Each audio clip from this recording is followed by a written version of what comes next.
How did they do it? Number one, and this has been number one, I think, for several years, Gina, correct me if I'm wrong, it's raising billing rates. 86% said they retained profitability levels through raising billing rates, which was up from 2014, 74%. Another interesting note is, and I think, was this in the city survey where they were saying that Pennsylvania firms weren't raising their rates as much?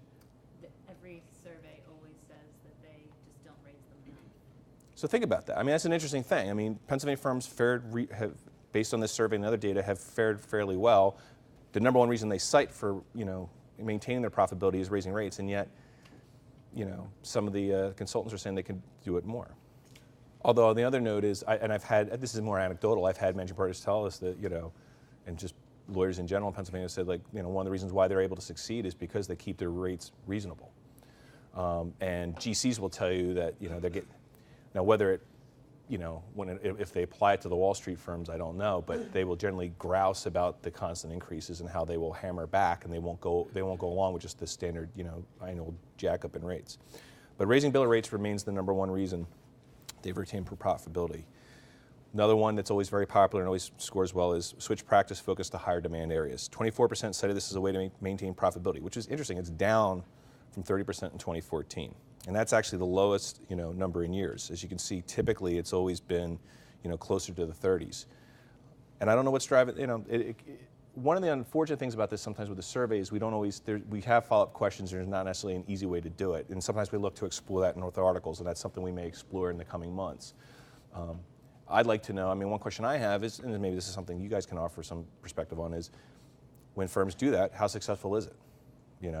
Or is it maintained that more, one of the things we've seen is that with the global economy, it doesn't take much for one incident here to have an impact on markets and everything else and trickling down. And maybe the perspective is, hey, look, we're going to hold steady a little bit and just see how these things play out. Another thing, reduced partner compensation. 10% cited this, which is up from 2014. And it's more in line with our recent years. 2014 was really low, 4.3%. But as you can see in the prior years, it's usually typically been above 10%.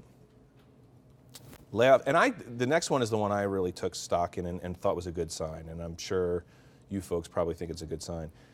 Only 3% said they laid off support staff, and that's way down from recent years. And it's also something that's constantly been hovering. I don't think it's ever going to be, I don't think any of us are ever going to operate in the near future without the threat of layoffs as always being a possibility. But I'm hoping, and this is strictly hope, is that this, based on some other things I've heard, is that firms, they realize they're lean enough and they can't go any leaner, and they need to and if anything, they might need to build up a little bit. So, but only 3% say they laid off support staff. 24% said they reduced the number of equity partners, which was also down slightly from last year. Having said that, the refrain we hear in the marketplace among consultants and independent people is that Pennsylvania firms still are a little too polite about keeping underperforming partners around. So some of you have seen my presentation in the years. There's certain things you'll hear me say year to year, and it's not from me just I don't know, I might as well leave that in there. It's because there have been some common themes, and it's just interesting about that. And one of the things that people observe, whether it's true or not, is that Pennsylvania is still a bit, as though I'm sure you guys don't honestly feel like it's a profession that is very much a business. I think the perspective from outsiders at times compared to places maybe like New York is that it's still, the reason there aren't more partners being tossed out is because it's still very much a partnership, and that there are still relationships, and that firms still keep those in mind and aren't necessarily quick to shove people out the door.